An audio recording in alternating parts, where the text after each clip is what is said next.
Hey, Jonathan here, and inside today's video, you're going to be learning how to do the squat. Now, you've probably done this move before, however, you may not have seen or heard some of the more detailed techniques that we're going to be covering inside today's video. For example, a lot of new articles and research are now showing that based on your body's proportion, you may have to squat slightly differently to perform this move safely.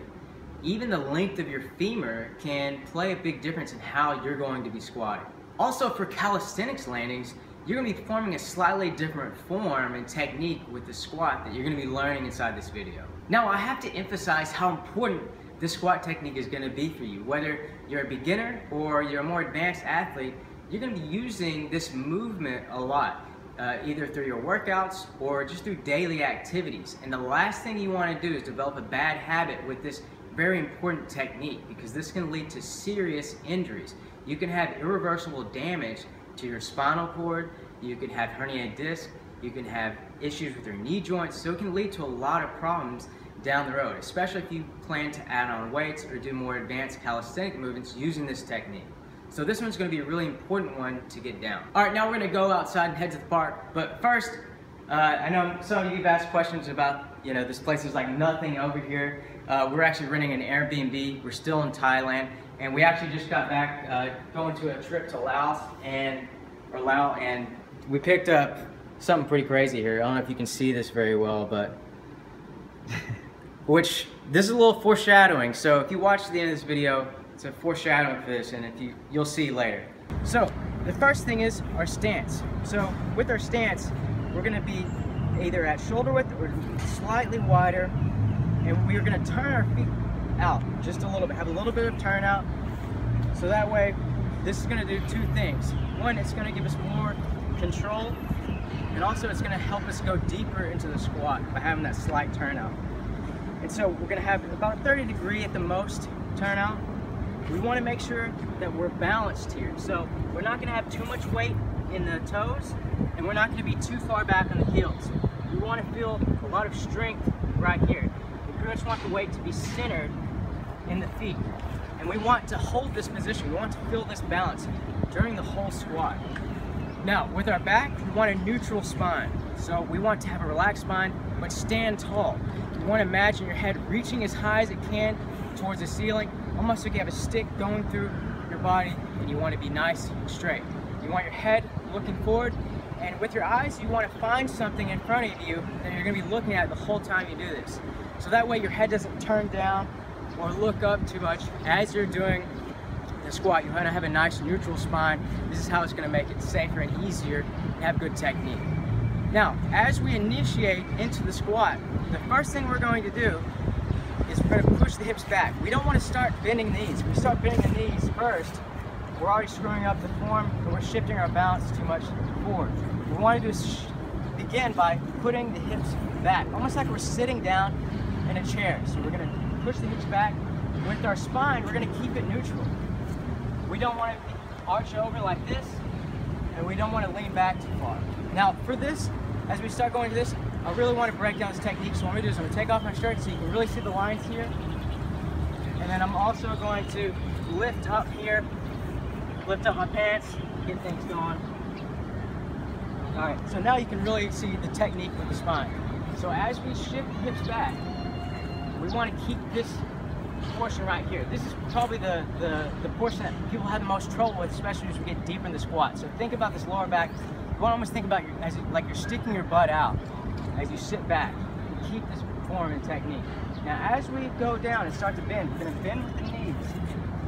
And we want to imagine that the center of our weight is going onto the feet. So if we were holding a bar, we want that bar to stay straight above this point right here. So we're constantly balanced.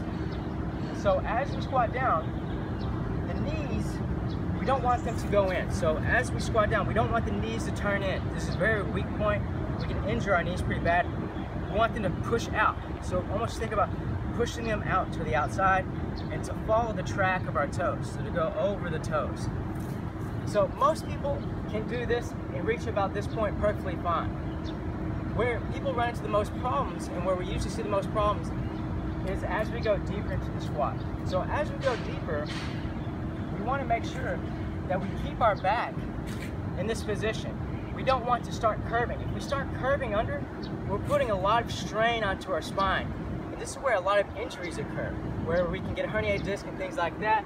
So what we want to do is push the back out. So we want to push the hips back, have the back neutral, look straight ahead. And if this is as far as you can go, stop right here and come back up. And just stay at this point. You want to go down as far as you can while maintaining this technique. Now, here's where it gets interesting. So for example, if you have really long femurs, you're pretty tall, and proportionally you have longer femurs compared to the bottom portion of your legs or the upper part of your body, then that means your center, this weight right here, is going to be further back. And in order to compensate that, you're going to have to do two things. One, you're either going to have to lean more forward with your upper body. So you're going to have to lean further like this so that you can maintain this balance. Or, and at the same time, you're going to have your knees push out slightly more forward. Because the main goal is to maintain that balance over this part of where we're supporting ourselves. And so you have to realize that if you have longer femurs, you're going to have to lean slightly more forward. Now, some people would say this is bad technique and form, but in reality, you're having to do a slightly different technique because your body's proportioned differently. Especially, this is going to play a big role, especially when you have weight on your back. Where if you have a barbell, you might even have to push the barbell further down on the back and have a lower hold, so that way the bar stays more balanced, more over that balance point. So, as we go deeper into the squat, we want to try to go where the hips go under the point of the knees. We can reach this position and we're balanced here, looking forward. Our back is nice and neutral. It's not tucked in. It's tucked out like this. It's nice and neutral. This is a good squat technique. And this is what we want to have as we do this squat. So we go down nice and slow. We're pushing out. We're balanced. And we're keeping this good technique in the back. So that's the basic technique, and what I want you to do is I want you to do this whatever level you're at, and I want you to do this repeatedly. So I want you to do 5 reps. Just do 5 reps and do this 3 times a day. Now the reason I want you to do this is because in order to increase the flexibility, this really has to do with the nervous system and allowing us to go further into the squat and build these new movement patterns. So the important thing is just doing this multiple times throughout the day. That's where you can see the most benefit. You don't have to do it a ton. You just need to do it a few times. 5 times, I recommend 5 times, just 5 times in the morning, 5 times during lunch or after lunch, and then 5 times at night.